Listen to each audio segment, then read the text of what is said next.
Don't expect your partner to just understand what you're going through, especially if this is a relationship that's already established before school.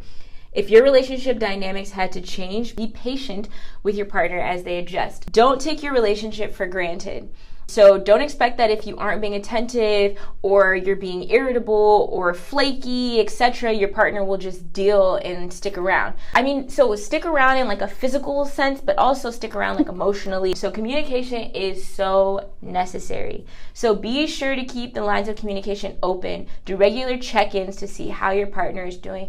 How are you hanging in there? Like, I know we haven't gotten to do this thing that we planned on doing, or I know we watch this show every week typically, but like I can't do that this week. Or I know you said I was going to be cooking you dinner and that dinner would be ready when you got home from work, or that I used to cook for you before I started grad school and now I don't anymore, or I don't clean anymore, or I don't do X, Y, and Z anymore. You know, there are going to be a lot of shifts, but don't just not talk about it and hope that it just goes away, or hope that they just kind of get the clue or figure it out. Make time. Yeah.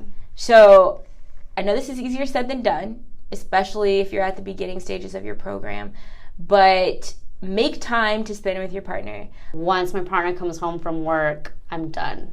And that's really hard.